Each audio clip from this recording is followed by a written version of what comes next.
All right, welcome back, everyone. We're diving deep this time, really deep. Deeper than usual. Yeah, into martial arts philosophy. Um, The heart of it. yeah, the philosophy behind it, right? Like we Oh. always talk about the techniques and the kicks and punches and stuff. Right, the flashy stuff. Yeah, but you shared some really interesting sources with me about ego, humility, and how martial arts can actually help us grow as people, Uh-huh. like our character development. So I'm excited to dive into this with you. Yeah, me too.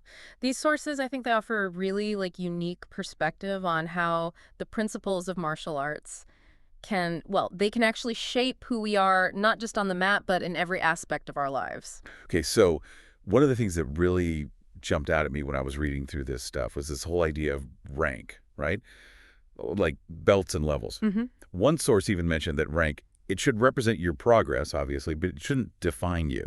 Yeah, that's a good point. It's easy to get it's easy to get caught up in that, right? Especially when you've been training for a while. You're always kind of looking forward to that next belt, like it's an achievement. Oh, yeah. Yeah, sure. But these sources, they're pushing us to think deeper, to ask ourselves, okay, what does this belt really mean? Is it just, a piece of cloth?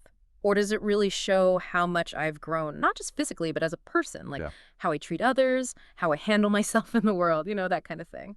I like that. And, one of the things that one of the sources talked about was how true progress, like you were saying, it's not just about technical skills. They even told this story, right? About a judo master who decided to lose a match on purpose rather than seriously injure his opponent. Oh, yeah, I remember that one. And their point was that this is what true strength is all about. It's not about winning at all costs. Right, right. It's about having the strength to put compassion first, to do what's right, even if it means you don't come out on top. It's a pretty powerful story. It is. And it made me think about something else that was mentioned in another source. This idea of mushin in Aikido. Have you ever heard of Oh that? yeah, Mushin, yeah. It's all about cultivating this calm and clear mind. You're not attached to the outcome. You're just present in the moment. And I guess that allows you to react like in a way that's both effective and compassionate, even when things get intense. Exactly, exactly. You're not letting your ego get in the way. You're not driven by fear or anger. You're just responding with clarity and compassion. It's a pretty powerful concept, actually. It is, and it kind of ties into something else that another source brought up, this whole thing about forgiveness and letting go of grudges. Yeah, that's huge. I mean, holding on to all that anger and resentment, it's got to be exhausting, right? It really is. It's like carrying around all this extra weight on your shoulders. It clouds your judgment, makes it harder to focus, harder to learn, harder to grow. And especially martial arts, you need a clear mind. You need self-control, holding on to anger. It just gets in the way. That's so true. You said that like carrying around extra weight. Man, that's such a good way to put it. Hmm. Do you think there's a connection there? Like between letting go of all that baggage and becoming more humble? Yeah, I think there's definitely a link. One of the sources, it talked about how true strength actually comes from helping others without expecting anything in return. So it's not about what you can get, but what you can give. It's about being selfless, not selfish. So it's kind of like recognizing that true strength isn't about dominating others or always being the best. It's about being part of something bigger than yourself, like contributing and helping others grow too. Exactly. And it really goes back to this core idea that we've been circling around character matters, more than titles, more than trophies. It's about integrity, compassion, resilience. Those are the qualities that truly define us in martial arts and in life. That's deep.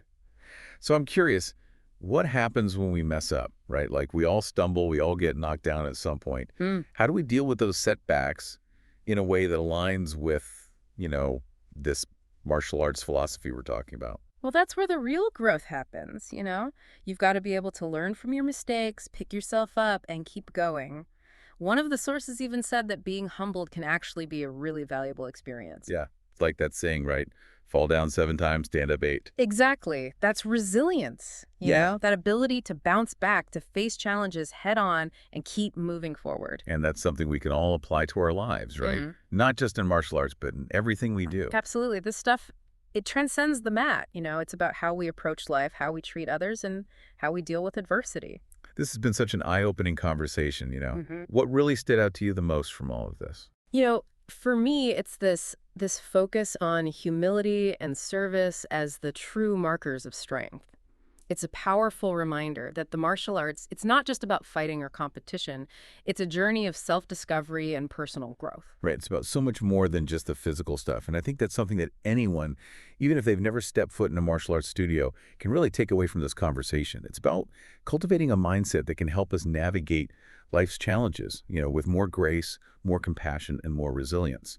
So as you go about your day to day, on the mat, off the mat, wherever you are, remember, this true strength lies not in ego or dominance, but in humility, compassion, and that never give up attitude, that spirit of always striving to be better. Well said. All right, everyone, until next time. See ya.